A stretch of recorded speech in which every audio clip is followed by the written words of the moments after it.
Hi நண்பா நண்பீஸ். Video பார்க்குறவங்களும் கொஞ்சம் like போட்டு அப்படியே சப்ஸ்கிரைபர் தட்டி விடுங்க, கொஞ்சம் சப்போர்ட்டாக இருக்கும் கண்டிப்பாக. இப்போ வந்து ரீப்ளேஸ்மெண்ட் நேத்தன் எலிஸ்க்கு வந்து சிஎஸ்கே சைட்லேருந்து வந்து ரீப்ளேஸ்மெண்ட் வந்து அனௌன்ஸ்மெண்ட் பண்ணியிருக்காங்க அஃபிஷியலாக இன்றைக்கி. ஆல்ரெடி வந்து அது ரூமர்ஸாக போயிட்டு இருந்தது தான். ஸ்பென்சர் ஜான்சனும் ஓடினில் பேட்மேன் 2 பேரில் யாரும் ஒருத்தர். பட் நிறைய பேர் வந்து ஸ்பென்சர் ஜான்சன் வந்து அன்றைக்கே கணிச்சிட்டாங்க. ஏன்னா வந்து அவர் சோஷியல் மீடியாவில் வந்து எல்லோ ஆர்ட் போட்டிருந்தாரு அப்படின்னு சொல்லிட்டு. பட் இப்போ லெஃப்ட் ஆர்ம் ஃபேஸர் தான் ஆஸ்திரேலியாவோட ஃபாஸ்ட் பவுலர் ஸ்பென்சர் ஜான்சன் தான் வந்து ரீப்ளேஸ்மெண்ட்டாக அனௌன்ஸ் பண்ணியிருக்காங்க.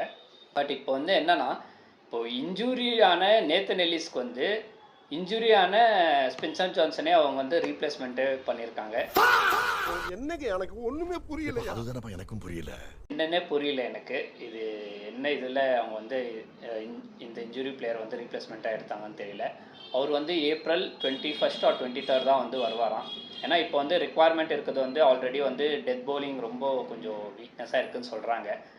நேத்தன் எலிஸ் பிளேஸ்க்கு ஒரு ரீப்ளேஸ்மெண்ட் வந்து ஓடினில் பேட்மேன் இந்த பர்ஃபெக்ட் பிக். என்னோடய சாய்ஸ் வந்து கண்டிப்பாக ஓடினில் பேட்மேன் தான். பட் அவங்க ஸ்பென்சர் ஜான்சன் பக்கம் போயிருக்காங்க.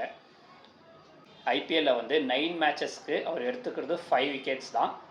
எக்கனாமி வந்து 10க்கு மேலே இருக்குது. அவரோட பெஸ்ட்டு வந்து 2 ஃபார் 25. நீங்கள் சொல்லுங்கள், இது வர்த்தியான பிக்கா ரீப்ளேஸ்மெண்ட்டான்னு சொல்லிட்டு மறக்காமல் கமெண்ட் பாக்ஸில் கமெண்ட் பண்ணுங்கள். இந்த வீடியோ பிடிச்சனா லைக் பண்ணுங்கள், ஷேர் பண்ணுங்கள், மறக்காமல் சப்ஸ்கிரைப் பண்ணி கொஞ்சம் சப்போர்ட் பண்ணுங்கள் நண்பா. அடுத்த வீடியோவில் சந்திக்கலாம். Bye guys.